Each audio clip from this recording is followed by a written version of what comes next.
Viva Patrícia, é um gosto tê-la aqui no Guerra e Paz, de volta. Como habitualmente a falar de inteligência artificial, que é um tema sobre o qual estuda e sabe bastante. Inteligência artificial, os nossos espectadores já perceberam, é cada vez mais um tema aqui no Guerra e Paz. É um tema absolutamente fundamental pela aposta tecnológica, pela aposta financeira, pelo desafio que aí vem, mas por muito mais do que isso, que também vamos falar. Ela vai literalmente mudar as nossas vidas. Indiscutável. A forma como nos relacionamos, os desafios, o emprego, já o está a fazer nos Estados Unidos e vai acontecer por cá também. E antes do mais, soberania cognitiva, o que é que isto é e como é que impacta, Patrícia? É um conceito fundamental e, para o entendermos, temos que falar primeiro de soberania em termos tradicionais, não é? Portanto, em termos tradicionais, a soberania tem a ver com fronteiras, tem a ver com geografia, tem a ver com mapas, e é aquela noção de que num Estado, no território de um Estado, é o Estado que manda nesse território. E também é por isso que, em termos de direito internacional, como sabemos, e há pouco falava da Ucrânia, é por isso que qualquer violação das fronteiras desse Estado, qualquer violação da integridade territorial desse Estado consiste numa violação da soberania desse Estado. Portanto, esse conceito nós entendemos e é fundamental e é importante e é por isso que a Ucrânia continua a defender-se até à data de hoje e muito bem, corajosamente. Agora, passemos para a soberania cognitiva. É também muito importante hoje em dia, eu diria, tão importante hoje em dia como a soberania em termos tradicionais. Tem a ver não com o mapa da geografia, que temos à nossa frente, mas com o mapa das nossas mentes. Então temos que, como é que podemos, enfim, definir de forma simples e sem grandes complicações? Consiste basicamente a soberania cognitiva na possibilidade, na faculdade que cada um de nós deve ter de, com absoluta autonomia, com absoluta liberdade, sem interferências externas, conseguir, por um lado, pensar e, por outro lado, deliberar. E, em função desse pensamento e dessa deliberação, atuar. Deve ser assim a soberania cognitiva. Portanto, deve encontrar-se na esfera do indivíduo. É assim que deve ser. Qual é que é o problema? Não é isso que está a acontecer. Não é? E não é isso que está a acontecer por causa de algo que se chama inteligência artificial. Ou seja, por causa desta nova ordem tecnológica que nos encontramos. Falamos tanto, não é, da nova ordem internacional, como é que é esta nova ordem. Osman, sinceramente, ainda estamos a tentar entender as configurações, a articulação desta nova ordem, mas uma coisa é certa, o elemento tecnológico vai ser crucial e vai ser regente tudo isto. Cada vez mais? Cada vez mais. E o que é que acontece, basicamente, é que... Deixa-me só fazer um parênteses a dizer, tive aqui o Bruno Maçães há uns tempos, como sabe, faz um livro que, basicamente, a tese é essa, que ele refere que a tecnologia e a infraestrutura da inteligência artificial vai definir o futuro da geopolítica. Quem controlar a infraestrutura da inteligência artificial controla a geopolítica. Exatamente. A questão é essa. Para controlar a geopolítica, controla o mapa das nossas mentes. Não necessariamente apenas o mapa das fronteiras. Não é? A questão é essa. Porque o que está a acontecer por causa da inteligência artificial é que esta questão, este conceito tão importante da soberania cognitiva está a passar das mãos do indivíduo, da esfera do indivíduo, para a esfera da máquina. E como? Porque a máquina, como sabemos, observa-nos constantemente e diariamente, é omnipresente. Observa o nosso cotidiano, já não o vivemos, ele é observado, ele é interpretado, ele é alvo de inferências, é alvo de previsões e depois de influência, não é? O que acontece é que, em função deste moldar, que é o que acontece das nossas percepções, que depois, repare, ditam deliberação, ditam ação, ditam omissão, ditam silêncio, ditam seja o que for, não é? Em função de tudo isso, é a máquina que impera. E deixe-me perguntar em função do que está a dizer. A máquina não tem consciência, não pensa, mas aprende. A máquina aprende, exatamente. A questão é essa, e por isso é que não temos apenas dados, mas inferências. Mas, exatamente, é o que a máquina faz, mas a máquina lá está muito bem, não tem consciência. O processo de raciocínio não é cognitivo, enfim, é estatístico. Agora, a questão era isso que eu também ia dizer, a máquina manda, a máquina vai regendo e moldando as nossas percepções que depois ditam atuação, ou omissão, seja o que for, comportamento. Agora, temos de ter em conta que quem rege a máquina, não é? Portanto, é assim, quem governa, feitas as contas, a nível geopolítico, é quem configura, quem determina os processos, os mecanismos, as configurações que levam a moldar das nossas percepções. Ou seja, quem embala o algoritmo. Não é o algoritmo, é quem embala o algoritmo. E isso é muito importante, porque assim, se perdemos a autonomia pessoal, e não perdemos apenas a nível pessoal, perdemos a nível pessoal e depois extrapolado para o todo, é perda de autonomia a nível coletivo. Perdemos outra coisa. Que é? É o cumprimento da democracia. Muito bem. Porque a democracia fica em risco. fica em risco, porque temos governação através de mecanismos assim como que invisíveis, como que silenciosos, mas que são manobrados por terceiros. É a situação que temos. Deixa-me explicar aos espectadores, isto é uma espécie de matriosca em que vivemos, estamos a falar sobre a inteligência artificial e a imagem que vemos, embora baseada no mapa que os nossos olhos reconhecem, também é criada por inteligência artificial. Exatamente. É Neste caso pelo Rafael AI. Rafael, ou seja, é uma AI virada para a pintura? Particularmente para a pintura. Eu confesso que não sei se é... Provavelmente será, não é? Provavelmente. Fiz a pergunta.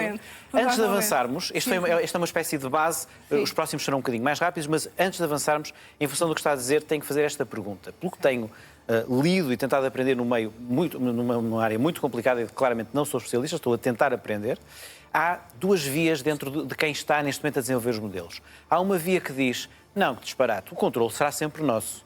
E depois há uma outra via que diz, não, esqueçam, já não vamos parar o vento com as mãos e vamos perder o controle. Em que lado está, Patrícia?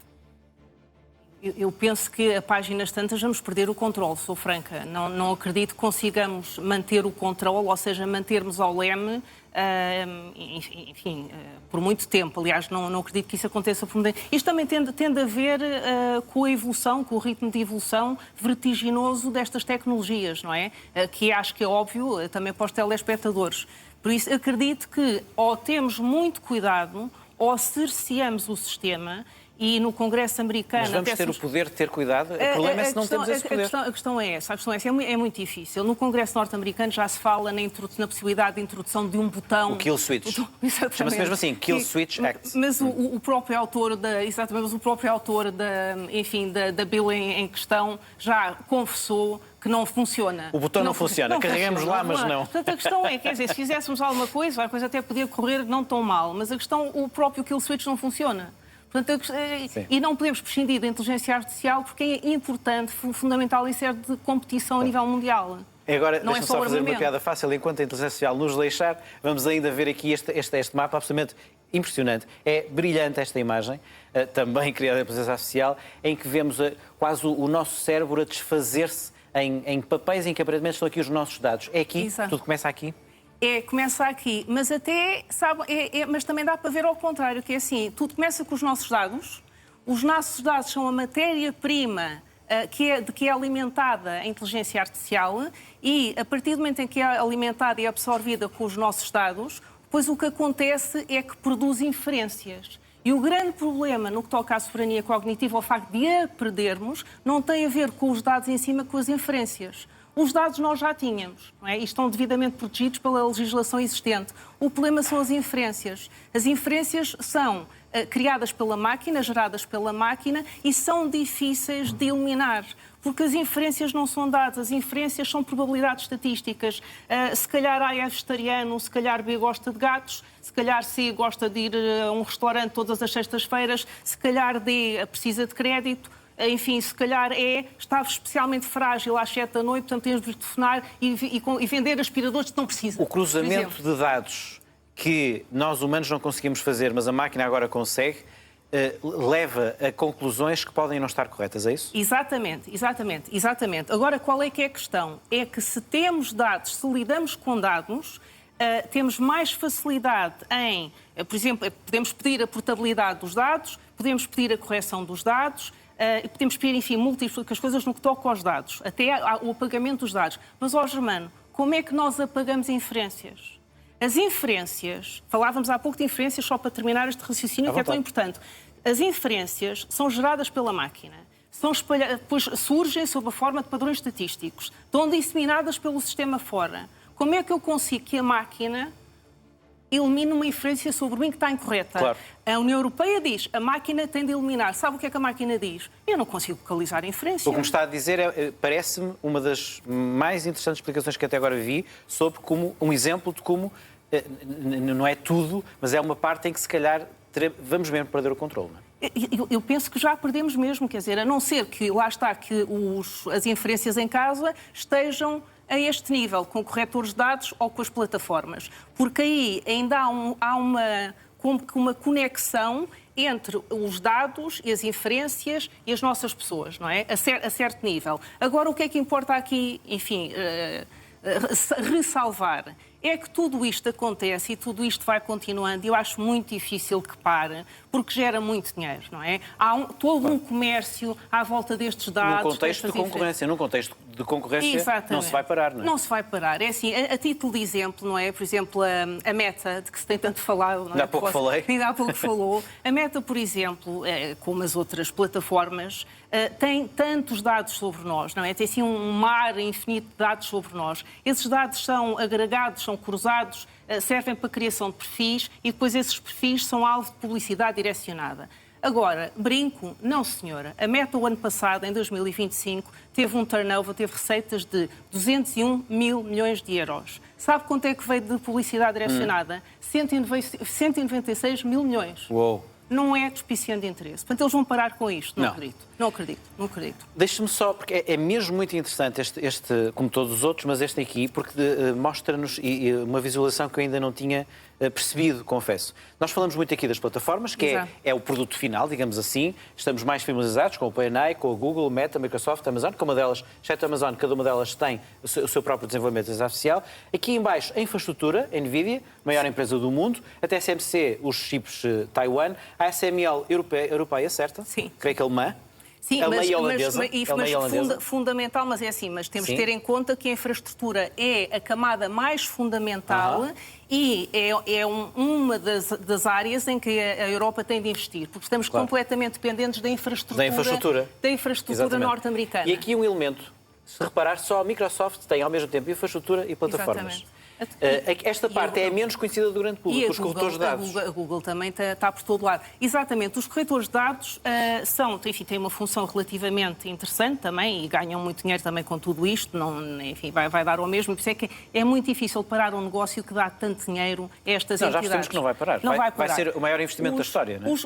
Os corretores, exatamente. Por isso é quando entra o vil metal, é difícil. Os corretores de dados, basicamente, fazem o mesmo que fazem as plataformas, mas vão buscar a informação a outro nível, a outros sítios. Olhe, os cartões de lealdade que lhe dão nas lojas, os registros perdiais, mas depois fazem o mesmo, vendem a informação. Pronto. Isso é um exemplo de como também há aqui um cruzamento jurídico e de existência jurídica no meio do desenvolvimento tecnológico. Mas enfim, fica para um próximo programa. Mas não funciona de sério. Estou muito curioso para a sua resposta relativamente a isto.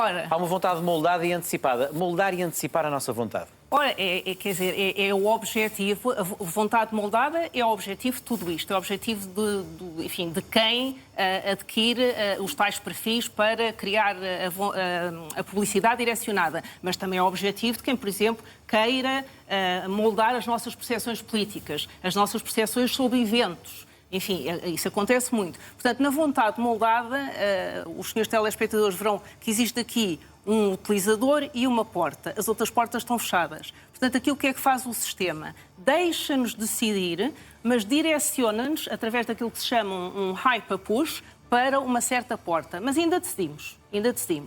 Agora, aqui, na vontade antecipada, isso não acontece sequer. A nossa vontade é suprimida. Por exemplo, eu mando o meu currículo para uma empresa de recrutamento, isto a título de exemplo, e o algoritmo decide que eu não tenho perfil para certos empregos. Eu não sei sequer que fui excluída. Claro. Foi o algoritmo que decidiu, certo? Portanto, nesse já nem caso, é o diretor de recursos humanos, muito menos o CEO. Já não chega aí. Não, isso acontece. Há decisões sobre a vida das pessoas que não é humanos, que não são os humanos que a fazem. E a União Europeia tentou, de facto, identificou o problema e tentou, e legislou e tentou salvaguardar, mas agora adiou as salvaguardas para mais tarde, porque o ambiente geopolítico está virado para isso. Patrícia, se o servidor europeu protege os nossos dados? É uma pergunta. Devia, não é? Quer dizer, a ideia com que ficamos, mas é mitológica, é no sentido que se os nossos dados estão num servidor que está na Europa, os dados estão protegidos. Mas não é verdade, porque o que acontece é que o que as entidades norte-americanas, de que há bocado falávamos, aliás, elencou-as, o que elas tendem a dizer é que, como são norte-americanas, invocam a lei norte-americana. E como invocam a lei norte-americana, a lei europeia é posta de lado, ou seja, surge como que um impasse, duas leis a disputar os mesmos dados. Estamos dependentes dos americanos? Estamos dependentes dos americanos. E agora, para terminar, tem de haver... o número 6, que foi o número 6, obrigado. Certo. Bom, já falámos nisto, isto é absolutamente assustador, não é? Ou seja, houve no ambiente de testes, um agente AI fugiu desse ambiente de testes e começou a fazer, sem a ordem humana, a ciberataque a outra empresa. Sim, mas isso não aconteceu só com a OpenAI, não é? Aconteceu com a OpenAI, com a Anthropic e por aí fora. Agora, a questão é... Que tendência é esta dos agentes AI fazerem isto? A questão é, não se tratou de rebelião, mas de uma porta por fechar, ou seja, o agente AI o que fez basicamente foi cumprir os objetivos de forma muito zelosa. Não é? E cumpriu esses objetivos. O objetivo era testar um sistema de cibersegurança e depois encontrou uma porta aberta e lançou-se pela porta fora e entrou noutros sistemas. Isso aconteceu com vários sistemas de inteligência artificial. Eu daqui o que tiro não é que tenha sido um ato de rebelião. Eu acho que o sistema... É uma falha no sistema. É uma falha no sistema e eu tenho medo, não, nesta altura, como disse, não tenho medo do sistema de inteligência artificial, continua, é uma expressão antiga, mas continuo a ter medo, é da mão que embala o algoritmo. Porque repare que o problema não é ter acontecido o que aconteceu. O problema é o sistema de inteligência artificial ter de cumprir certo objetivo e cumprir zelosamente, mas um objetivo que seja lastimável para a humanidade. E é assustador que os génios que fazem estes, e não estou a ser irónico, os génios que fazem estes modelos ficarem tão surpreendidos quando continua a acontecer, não é? Exatamente. É preocupante, no mínimo. É preocupante, é assim. Patrícia, certamente uma conversa para continuar, é absolutamente fascinante este tema e estamos todos a aprender, porque vai bater nas nossas vidas, certamente. Sempre a aprender. Obrigado, Patrícia. Foi um gosto, muito obrigada. Igualmente.